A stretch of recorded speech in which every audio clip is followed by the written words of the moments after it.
Alright, my name is Sam and this is another Nerd Ratio video review. This time we're going to kind of have dueling reviews. We're going to have the G.I.Joe version of the Skystriker, the Silent Strike Skystriker, and Cobra's Crimson Scythe. That was a San Diego Comic-Con exclusive. It's kind of sitting off there to the side. I'm also testing a new microphone, so hopefully my audio quality will be better this time around.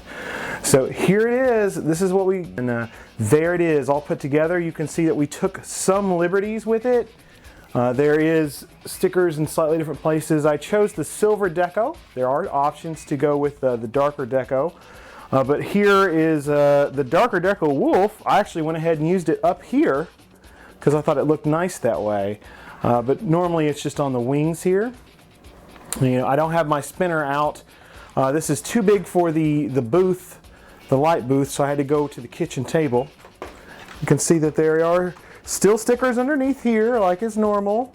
We can see that there's stickers on the bombs, if you look carefully. A button. And there may be a button, as my helper says. There may be a button that makes it go boom, he thinks, and it's just the landing gear going down.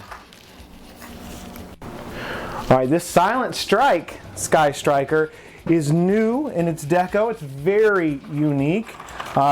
This is actually gray. I've seen some complaints that it's black, just like the Night Boomer or the club reissue of the Night Boomer. I'll give you that I think it's a little too close in that it didn't look like synergy between the club and Hasbro. It seemed a little bit more like competition, or in this case, just like look how much we can do it better than the club, which of course Hasbro should be able to in a certain extent because they have the final control and rights. Okay, son, you can go and be right back. It comes with Ace and also comes with Sightline. I want to save him for a future review because, as you know, that's based off of Gary Goggles. But I did want to show that the package art Ace is different. Here you can see that Ace has this helmet that is a, you know what? It's a skydive. I think we're the first person we got this helmet. It looks really nice in red, but it is different than what he had in the original Skystriker for the 30th anniversary. Maybe they just reused the art and recolored it. I'm not sure, but you can actually see that it has the 30th Skystriker helmet in there on the package art, and I actually would have much preferred that.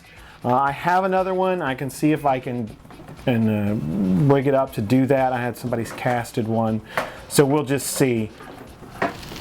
But he is part of the Wolf Squad, which there's a book by Justin Bell on Amazon, G.I.Joe, Welcome to the Wolf Squad. So if you want to learn more about the Wolf Squad, that isn't Hasbro official canon because that's a Kindle Worlds book, but my goodness, it's Justin Bell, and it's as close as you're going to get, so you should check that out. It has the same features as these always do. Lots and lots of no-step stickers, lots and lots of, this is no lift here, this is panel removal. I think I forgot to add the walkway stickers that go somewhere through here, because I don't see them. We've got this good pattern here that looks a little different, lots of silver, little red highlights. You can choose to make these black, and then they're not going to show up well on different things. If you've never had a Skystriker before, my son likes to say this makes it go boom, but it closes the landing gear. Son, do you want to demonstrate it going boom? We'll come over here and demonstrate it going boom. So you can see that there's red highlights here, red highlights on the tip, for the Wolf Squad. And this is kind of seen as a subgroup of G.I.Joe, a new one. It's kind of unofficial. There was urban camo done, and there was an interview from Hasbro. General Joe shared it, that kind of put Hit and Run and Ace and Sightline and even Shipwreck, apparently, at least according to Justin's site. Just this urban-looking, stealthy new subgroup. So here you go. Go ahead and do it, son, since you love it. He thinks this is an action feature. Makes it go boom. Now what this actually replicates, of course, is, coming in for a landing, they're going to stick out their landing gear, open the wings to collect more air, and then they're going to slow down and land as they land on, say, the flag or whatever. And then here we have the Crimson Scythe. And this really reminds me of the Valor versus Venom era because of the green and the red. Crimson was very big in that era, and then there's highlights of green. We can think of the eels of that era, Venom in general. It really does. And I don't have the Crimson Command Copter assembled. It's in my garage. Yeah. Turn it like this. Do you want to show them that it booms too? Okay, yeah. There is one big difference, I think, that bothers me about these two. Somehow in the assembly, this wing just does not connect well. You can see a little line over here in that wing, but it's nowhere near as bad as this wing. And no matter what I do and push it in, just movement it around, it gets there and gets apart, even with a sticker over top of it. Now this one does have a bigger sticker, which might help it more, but it just doesn't want to align well. It comes with an AVAC. Boom! Again. Okay. Now this was a San Diego Comic-Con exclusive. It also came with a really amazing painted package, and it came with a green HISS tank labeled the Chimera, which I've already sold the Chimera. And then I sold the Alley Viper as well. My buddy Tom, my co-anchor on the podcast. Like this, Daddy. Turn it like this. My co-anchor on the podcast is the one that got the Alley Viper officer. I kept him, but he's a little strange looking. I have to say, none of these parts quite work together. Zartan legs. I mean, this armor padding is with lines, and this is with a full grid, and the painting on the torso looks great, but even if it's authentic, I've never been a big fan of the egghead helmet, and the restriction of movement here in these arms are just not that great. And over time already, the details were lost. The first time we saw these on this torso, they looked kind of nice.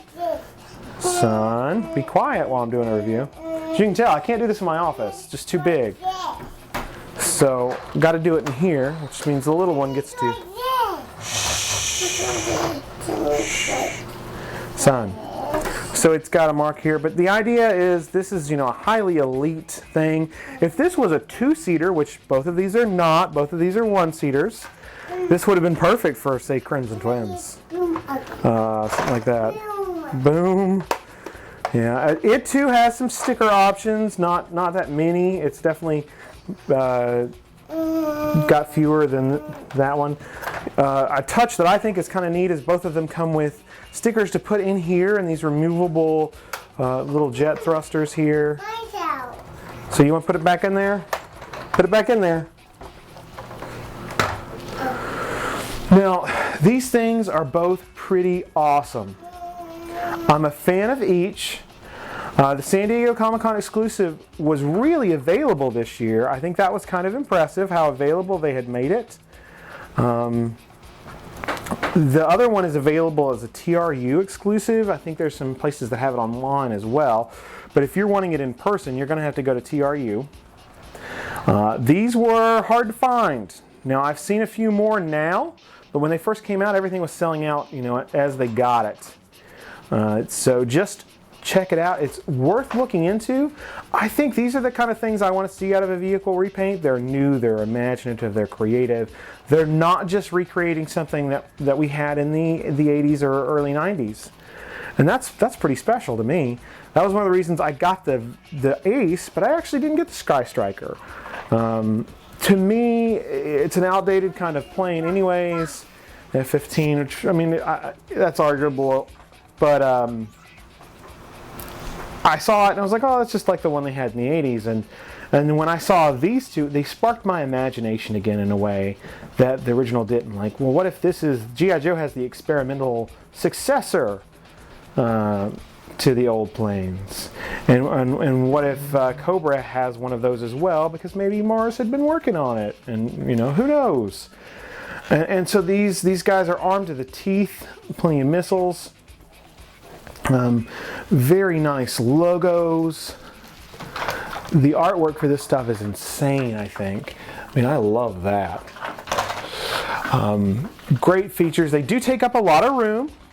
You can see my son is rolling in some of his toys, and he mixes Batman Imaginext stuff with G.I. Joe stuff all the time.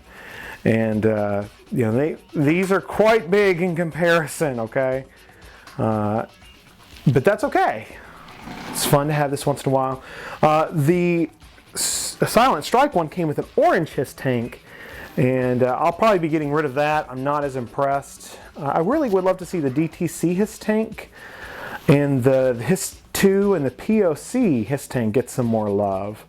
The original Hiss tank, I have a black one, it's iconic, and I have an Arctic one, neat idea, but I'm kind of done with that. It seems a little inferior to me. I would like something that would carry troops, things like that. But these are both worth a buy for sure. I don't know what else to give them aside from, if I'm not including the drivers, a 10 for the Silent Strike and a 9 for the Cobra Scythe, only because of this. Only because of that line that just will never go right. And then I think, you know, you include the drivers, that Ace is a better driver, in my opinion, than that AVAC. That driver is probably here a 6, where Ace is probably a 9. I mean, he's a good guy. What's fun is you can see my kid is interested in these. Not all my Joe stuff is my kid interested in, but these he are. Both of them.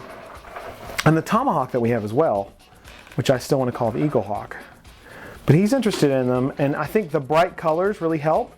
But look, Hasbro gave us bright colors on this one, and we liked it. Look at the brightness of that canopy. I mean, that colored canopy stands out, and yet most fans liked it.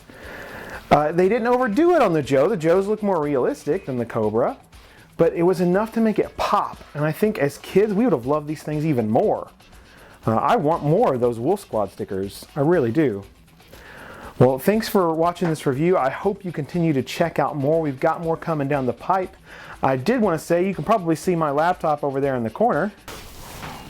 You may have noticed to the side of the review was my laptop. I'm always having a browser opening, doing swag bucks in the background, and that gets me more nerd money. And it can get you more nerd money too.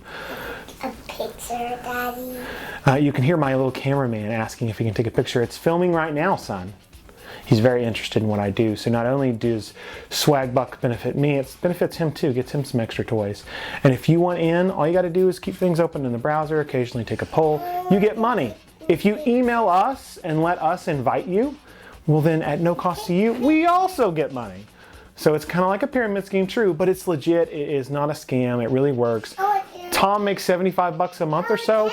I tend to make a little more than $1 a day because I don't take it as serious as he does. But I mean, at the end of the day, that's 30 bucks that...